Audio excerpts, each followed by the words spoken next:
മന്ത്രിക്ക് നടക്കാൻ പരവതാനി വേണം. പരവതാനി ഇല്ലെങ്കിൽ കാറിൽ നിന്ന് ഇറങ്ങില്ല. ഷൂവിൽ ചളിയാകും. അതുകൊണ്ടാണ് പരവതാനി വേണമെന്ന് വാശി പിടിച്ചത്. അരമണിക്കൂറോളം മന്ത്രി കാറിൽ തന്നെ ഇരുന്നു, പരവതാനി വരുന്നതുവരെ. അവസാനം സംഘാടകർ പരവതാനി സംഘടിപ്പിച്ച് കൊണ്ടുവന്ന് വിരിച്ചതിന് ശേഷമാണ് മന്ത്രി കാറിൽ നിന്ന് ഇറങ്ങുന്നത്. മന്ത്രിയുടെ പേര് KM ഷാജി. സംഭവം നടന്നത് ആലപ്പുഴ ബീച്ചിൽ. ദൃശ്യങ്ങൾ പ്രേക്ഷകർ കണ്ടിരിക്കും. ആ ദൃശ്യങ്ങൾ ഒന്നുകൂടി കാണാം.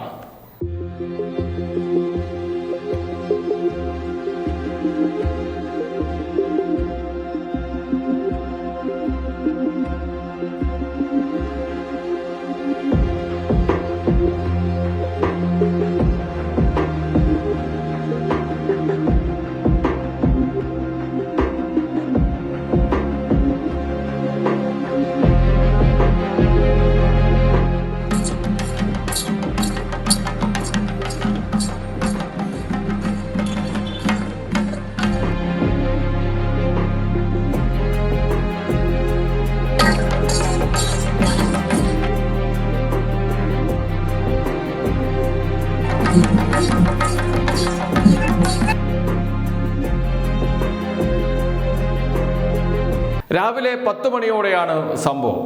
ആലപ്പുഴയിൽ കുടുംബശ്രീ വിപണന മേളയുടെ സംസ്ഥാനതല ഉദ്ഘാടനമാണ്. ആലപ്പുഴ ബീച്ചിലാണ് പരിപാടി സംഘടിപ്പിച്ചത്.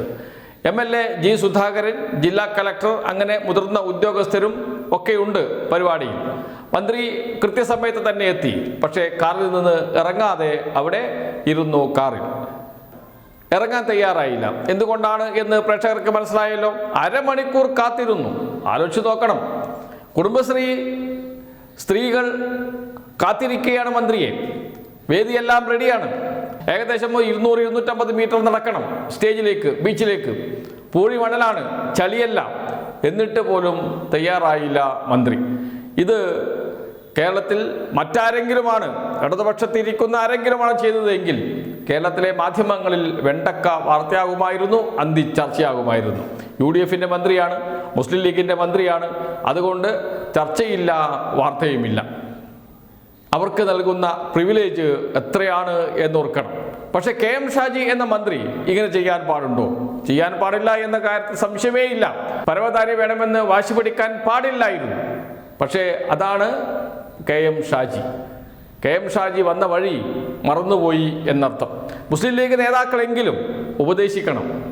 PK കുഞ്ഞാലിക്കുട്ടിയെ പോലെയുള്ള മുതിർന്ന നേതാക്കളുണ്ട് മുസ്ലിം ലീഗിൽ. എത്രയോ കാലം മന്ത്രിയായിരുന്ന വ്യക്തികളാണ്. പല ആരോപണങ്ങളും കേൾക്കേണ്ടി വന്നിട്ടുണ്ട്. എങ്കിലും ഇത്തരമൊരു സംഭവം മുസ്ലിം ലീഗ് മന്ത്രിമാരെ സംബന്ധിച്ച് ആദ്യമാണ്. അതോടൊപ്പം തന്നെ കേരളത്തിലെ UDF മന്ത്രിമാർ ഇങ്ങനെയൊക്കെയാണോ ഭരിക്കാൻ പോകുന്നത് എന്ന ചോദ്യം അവരോട് ജനങ്ങൾ ചോദിച്ചു തുടങ്ങും.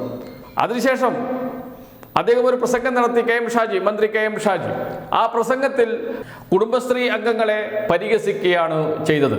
ഇവിടെ വന്നിരിക്കേണ്ടവരല്ല നിങ്ങൾ എന്നൊക്കെ പറഞ്ഞ് പരിഹസിക്കുന്ന വാർത്തയും പുറത്തു വന്നിട്ടുണ്ട്, ദൃശ്യങ്ങളും പുറത്തു വന്നിട്ടുണ്ട്. താമസിയാതെ അതും പ്രേക്ഷകരെ കാണിക്കാൻ കഴിയും എന്ന് പ്രതീക്ഷിക്കുന്നു. എന്തായാലും ഒരു മന്ത്രിയിൽ നിന്നുണ്ടായ ഒരു അനുഭവം കുടുംബശ്രീ അംഗങ്ങളെ വല്ലാതെ ഞെട്ടിച്ചിരിക്കുകയാണ്.